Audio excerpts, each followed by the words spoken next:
എൻ്റെ കുട്ടിക്കാലത്ത് ശ്രീ പത്മനാഭസ്വാമി ക്ഷേത്രത്തിൻ്റെ ഉൽപ്പത്തിയെക്കുറിച്ച് അമ്മൂമ്മ പറഞ്ഞ ഐതിഹ്യ കഥകൾ ഓർമ്മയുണ്ട്. ആ ഐതിഹ്യ കഥകളിൽ ശ്രീ പത്മനാഭസ്വാമിയുടെ ഇഷ്ട നൈവേദ്യം എന്താണെന്ന് പറഞ്ഞത് ഓർമ്മയുണ്ട്. ശ്രീ പത്മനാഭസ്വാമിയെ ആരാധിക്കുന്ന എല്ലാവർക്കും ഭഗവാന്റെ ഇഷ്ട നൈവേദ്യം എന്താണെന്ന് അറിയണമെന്നില്ല. ശ്രീ പത്മനാഭസ്വാമി ക്ഷേത്രം അധികാരികൾ ഈ വിഷുനാളിൽ പ്രേക്ഷകരെ ഭഗവാന്റെ ഇഷ്ട നൈവേദ്യങ്ങൾ പരിചയപ്പെടുത്തുകയാണ്.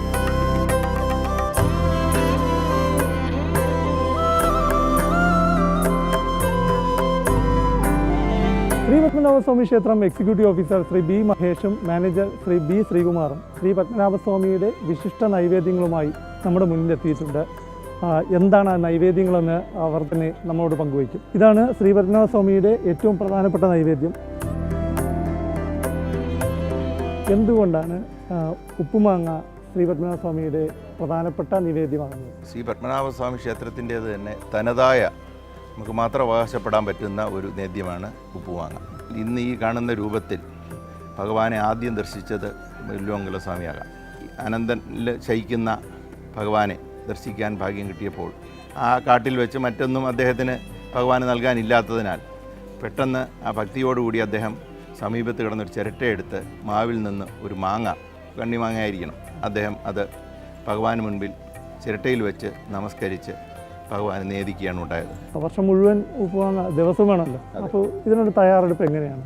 ഒരു വർഷത്തേക്ക് ആവശ്യമുള്ള ഉപ്പുമാങ്ങ മാങ്ങാ സീസൺ ആവുന്ന സമയത്ത് ഞങ്ങൾ പോയിട്ട് ഏറ്റവും നല്ല മഹത്തരമായിട്ടുള്ള മാങ്ങ നോക്കി വാങ്ങിയത് ക്ഷേത്രത്തിൽ കൊണ്ടെത്തിച്ചിട്ട് കഴുകി വൃത്തിയാക്കി 21 ചീനഭരണികളിലായിട്ട് ശ്രീ പത്മനാഭസ്വാമി ക്ഷേത്രത്തിനകത്ത് വടക്കേ നടയിലുള്ള കൽമുറികളിൽ ഒന്ന് മാങ്ങ പുര എന്ന് പറയുന്ന സ്ഥലത്ത് ഇത് വളരെ ശുദ്ധവൃത്തിയോടുകൂടി ഇത് തയ്യാറാക്കുന്നതിന് ക്ഷേത്രം തന്നെ നിയോഗിച്ചിട്ടുള്ള ഒരു ബ്രാഹ്മണ ജീവനക്കാരനായിട്ടുള്ള ചന്ദ്രപുരദാസൻ എന്ന് പറഞ്ഞിട്ടൊരു ജീവനക്കാരനെ ചുമതലയേൽപ്പിച്ചിട്ടുണ്ട്. ഉപ്പും മഞ്ഞൾപ്പൊടിയും കൂടി ചേർത്ത് ഈ ഭരണിയൊക്കകത്ത് നിറച്ച് അതിൻ്റെ പുറത്ത് ഒരു ലെയർ മാങ്ങ നിറച്ച് പിന്നെ ഉപ്പും മഞ്ഞൾപ്പൊടിയും നിറച്ച് വീണ്ടും അങ്ങനെ ലെയറായിട്ട് ഭരണിയുടെ മുകൾ ഭാഗം വരെ എത്തിക്കുകയും അതിനുശേഷം ഒരു തടി അടപ്പ് കൊണ്ട് ഈ ഭരണി ഭംഗിയായിട്ട് അടച്ച് ഈ ഭരണി നന്നായിട്ട് കെട്ടി സൂക്ഷിക്കുകയാണ് ചെയ്യുന്നത്. ഉഷപൂജ, പന്തീരടി പൂജ, ഉച്ചപൂജ, അത്താഴ പൂജ, ഈ 4 പൂജകൾക്കും വളരെ പ്രധാനപ്പെട്ടതാണ് ഉപ്പുമാങ്ങ നിവേദ്യം.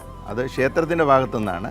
ഒരു ഭക്തന് വഴിപാടെന്ന നിലയിൽ ഇത് സമർപ്പിക്കാൻ ഉള്ള സംവിധാനമില്ല, അങ്ങനെ ചെയ്യാൻ പറ്റില്ല. ഇപ്പോഴും ചിരട്ടയിൽ തന്നെയാണോ? അതെ, അതേ ആകൃതിയിലുള്ള, അതിപ്പോൾ സ്വർണത്തിൽ മൂടിയതാണ്, കല്ലുകൾ പതിച്ച ഒരു ചിരട്ടയിലാണ് ഈ ഉപ്പുമാങ്ങ നിവേദ്യം ഭഗവാൻ സമർപ്പിച്ച് വരുന്നത്.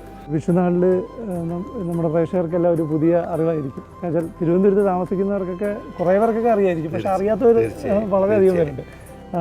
മറ്റൊരു പ്രധാനപ്പെട്ട വഴിപാട് കാണുമ്പോൾ ഇത് സാധാരണ പായസം പോലെ തോന്നുമെങ്കിലും പത്മനാഭസ്വാമി ക്ഷേത്രത്തിന് മാത്രം അവകാശപ്പെടാൻ പറ്റുന്ന മറ്റൊരു നേദ്യമാണ് മേനിത്തുല പായസം എന്നാണ് ഈ ഭക്തർ പൊതുവെ മേനി പായസം എന്നും പറഞ്ഞു വരുന്നു. ഇതൊരു നൈവേദ്യമാണ്, പക്ഷേ ഭക്തജനങ്ങൾക്ക് ഈ മേനിത്തുല പായസം ഒരു വഴിപാടായും സമർപ്പിക്കാവുന്നതാണ്. നമുക്ക് കട്ടി പായസം പല ക്ഷേത്രങ്ങളിലും ഉണ്ടെങ്കിലും വ്യത്യസ്തത മനസ്സിലാക്കണമെങ്കിൽ ഇത് കഴിച്ചു തന്നെ നോക്കണം. ഇനി പ്രധാനപ്പെട്ട മറ്റൊരു വഴിപാടാണ് ഒറ്റയട.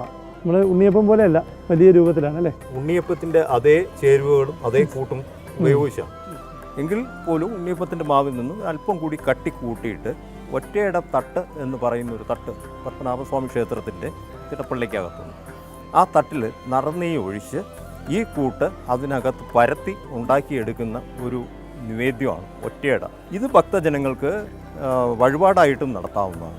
ഉപ്പുമാങ്ങ പോലെ തന്നെ ഒറ്റയടയും നിത്യനിവേദ്യത്തിൽ വളരെ പ്രധാനപ്പെട്ടതാണ്. സാധാരണ ഭക്തജനങ്ങൾ അധികം കണ്ടിട്ടും ഉണ്ടാവില്ല. ഇത് അധികം ഭക്തജനങ്ങൾക്ക് അറിയാത്ത ഒരു വഴിപാടാണിത്. ഈ വിഷുനാളിൽ ശ്രീ പത്മനാഭസ്വാമി ദർശനത്തിന് വരുന്നവരെല്ലാം ഈ വിശിഷ്ട നൈവേദ്യങ്ങളും കൂടി അറിയാൻ വേണ്ടിയാണ് നമ്മളിത് പരിചയപ്പെടുത്തുന്നത്.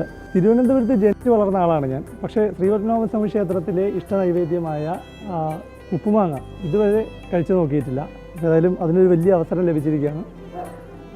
നമ്മളൊക്കെ വീട്ടിൽ ഉപ്പിലിട്ട് കഴിക്കുന്ന ആ ഒരു രുചിയേ അല്ല.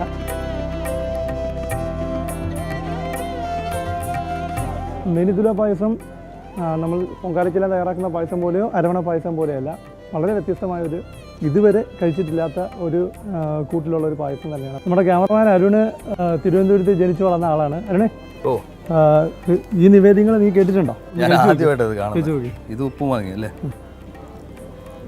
നമ്മളെ വീട്ടിൽ കഴിയുന്ന സാധനം പോലെയല്ല. ക്യാമറമാൻ സുധീഷ് തിരുവല്ല തിരുവല്ല സ്വദേശിയാണ്, അപ്പോൾ അതുകൊണ്ട് തന്നെ ശ്രീവല്ലഭ ക്ഷേത്രത്തിലെ പ്രസാദമൊക്കെ കഴിച്ചിട്ടുണ്ടാവും.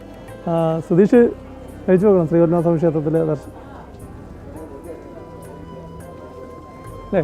നമ്മുടെ സാധാരണ ഒരു പായസം പോലെ അല്ല. അല്ലല്ലോ.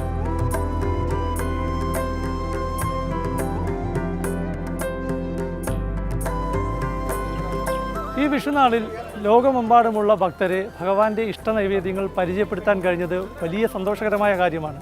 ഒപ്പം ഈ വിഷുനാളിൽ ഭഗവാന്റെ ഇഷ്ടനൈവേദ്യങ്ങൾ രുചിച്ച് നോക്കാൻ കഴിഞ്ഞതും വിഷു കൈനീട്ടം തന്നെയാണ്. പ്രശാന്ത് കൃഷ്ണ, മാതൃഭൂമി ന്യൂസ്, തിരുവനന്തപുരം.